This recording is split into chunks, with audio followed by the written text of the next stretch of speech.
Om Swastiastu, pemirsa Bali TV dimanapun Anda berada, kembali saya Nyoman Winata, redaktur pelaksana harian Bali Pos ya, menjumpai Anda dalam Bali Pos Talk. Kali ini saya akan mewawancarai Ketua DPRD Badung, Bapak Dr. Putu Parwate, berkaitan dengan bagaimana mencegah kebocoran pajak hotel dan restoran. Seperti kita ketahui bersama, pasca pandemi yang sekarang sudah kita mulai agak normal, kedatangan wisatawan juga mulai normal, agak mendekati normal katakanlah begitu. Tentu Badung sudah mendapatkan berkah dengan PHR-nya sudah mulai ada peningkatan.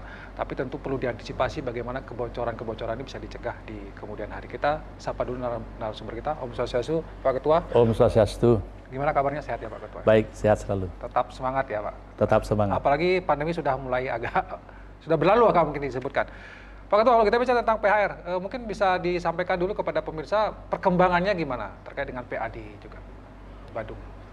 Ya, seperti apa yang kita ketahui, bukan saja di Badung, saya kira semua daerah di Indonesia ini mengalami penurunan pendapatan, khususnya pendapatan asli daerahnya.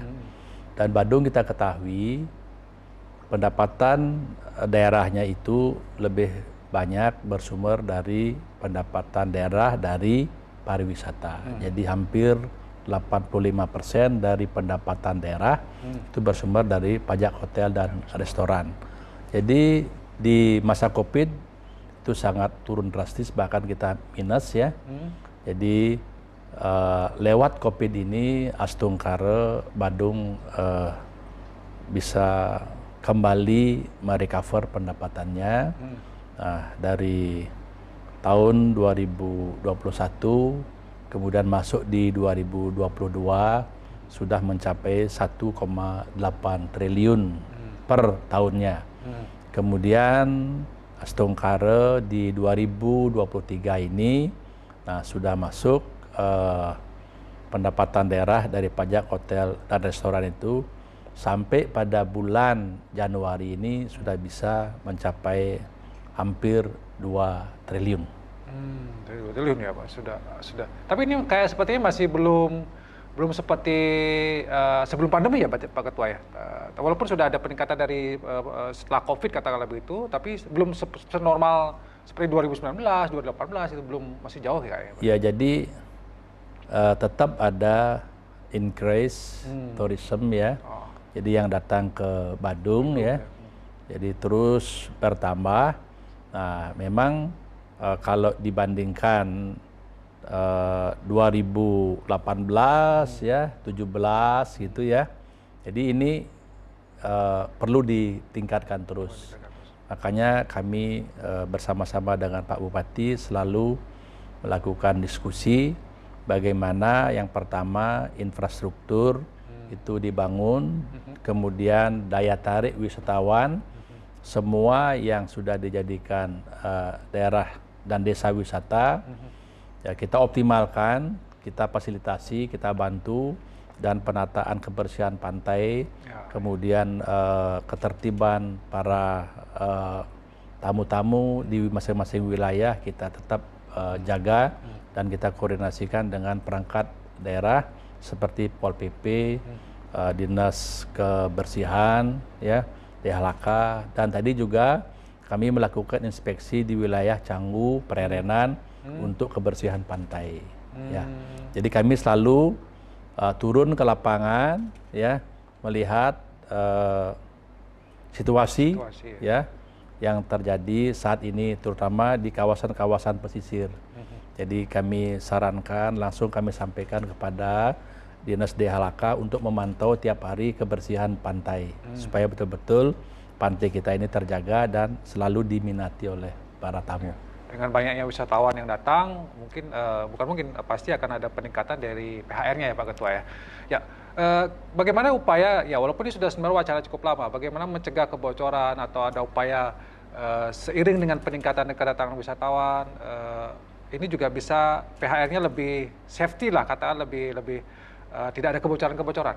Apa langkah-langkah yang dilakukan oleh DPR di Bandung, Pak Ketua? Ya, ini dalam rangka menaikkan atau meningkatkan pendapatan asli daerah, tidak bisa hanya kebijakan dari bupati dari ketua DPRD, tapi ini harus kerja bareng, ya, kolektif. Jadi semua perangkat daerah, ya, baik sampai di desa, nah itu harus betul-betul kita melakukan penyamaan persepsi. Jadi supaya masing-masing kita menjaga dan bertanggung jawab terhadap pertumbuhan, ya, peningkatan pendapatan daerah kita. Karena nanti kalau pendapatan daerah sudah naik, ini kan otomatis bukan saja dinikmati oleh perangkat daerah atau OPD yang ada di Badung saja, tapi kan seluruhnya sampai perangkat desa, ya, karena di desalah ujung tombak daripada pemerintahan kita di Badung ini. Jadi bersama-sama kita lakukan satu pengawasan, terutama masalah pendapatan pajak hotel dan restoran. Makanya kita selalu melakukan rapat bersama, ya, baik di OPD, Bapak Bupati dan kami sendiri dengan struktur DPRD, pimpinan. Kami selalu komunikasi dengan perangkat daerah dan desa dalam rangka melakukan komunikasi sinergi terhadap bagaimana kita mendorong supaya potensi-potensi desa itu bisa terbangun. Nah, di samping terjadi pertumbuhan ekonomi desa, akibat daripada UMKM ini bisa bertumbuh, juga ikut mengawasi wilayah desanya. Ya, minimal memberikan satu fasilitasi kepada investasi, kepada investor yang ada. Tidak melanggar, tapi memberikan satu langkah-langkah yang positif dalam memberikan dukungan terhadap investasi secara positif untuk investor. Sehingga kerjasama antara investor, desa, pemerintah desa, kecamatan, pemerintahan daerah, kabupaten ini bersinergi dengan baik. Jadi nggak bisa parsial atau terpecah-pecah begitu. Jadi kita harus memang memiliki pandangan yang sama. Jadi kita meminta kepada seluruh masyarakat Badung ini supaya solid kita. Solid dalam arti satu, bagaimana lingkungan itu terjaga. Yang kedua, bagaimana lingkungan itu ekonominya tumbuh. Yang ketiga, bagaimana mendorong masyarakat, mengedukasi masyarakat untuk berkembang positif, terutama dalam hal peningkatan ekonominya dan menjaga investasi. Jadi kalau ada misalnya orang berinvestasi, nah kita berikan edukasi, pemerintah memberikan edukasi, kemudian desa mengawasi, dan semua perangkat desa ikut bersama-sama mengawasi. Kemudian kalau ada tamu-tamu yang melanggar aturan atau asusila dan lain sebagainya, ini juga menjadi tanggung jawab kita bersama-sama. Jadi kalau kita sudah bersama-sama, gampang kita, tidak saling menyalahkan. Dan kami bersama-sama dengan Pak Bupati selalu komunikasi dengan perangkat yang ada di desa. Perangkat yang ada di desa. Ini komunikasi terus jalin, Pak Ketua, ya, untuk bagaimana ada kekompakan. Karena memang seiring dengan pandemi sudah turun, tamu datang, tentu persoalan-persoalan juga akan semakin kompleks. Seperti tadi ada yang wisatawan yang nakal dan lain sebagainya. Nah, terkait dengan PHR mungkin yang ada, apakah mungkin ada sistem yang perlu dirubah supaya hasilnya lebih optimal, Pak Ketua? Artinya ya betul-betul lah ini hasilnya luar biasa nanti PHR ini. Ada sistem yang perlu dirubah atau seperti apa, Pak Ketua? Ya, di samping itu kita bangun satu kekompakan atau soliditas dalam pemerintahan, juga sistem memang perlu kita perbaiki. Jadi kita mempunyai aturan, jadi Undang-Undang 28 ya tentang pajak daerah ya yang dibuat oleh pemerintah, lalu harus dilaksanakan. Jadi kita harus betul-betul bisa menjabarkan ketentuan itu dengan baik di daerah. Jadi Undang-Undang 28 mengisyaratkan kepada kita untuk melakukan pungutan pajak daerah. Salah satunya adalah pajak hotel dan restoran. Karena itu yang mendominasi, hampir 85% itu pendapatan daerah bersumber dari pajak hotel dan restoran. Oleh karena itu, sekarang kita harus mereview kembali atau melakukan evaluasi terhadap peraturan daerah yang sudah pernah kita miliki tentang pungutan pajak hotel dan restoran. Jadi karena sekarang eranya adalah era digital, kita tidak bisa lagi konvensional. dulu di Dispenda atau Bapenda terkenal namanya self assessment. Jadi wajib pajak melaporkan sendiri potongan pajaknya kepada pemerintah. Kemudian baru di-input ya melalui digital. Nah, self assessment itu ini sekarang kita lakukan perubahan bahwa pungutan pajak itu dilakukan dengan digital. Jadi pemungutan pajak hotel dan restoran itu berbasis digital, ya? karena wajib pajak juga menggunakan digital. Jadi ada sistem pungutan pajak itu, sistem accounting itu dengan digital. Sekarang terkenal namanya MOKA.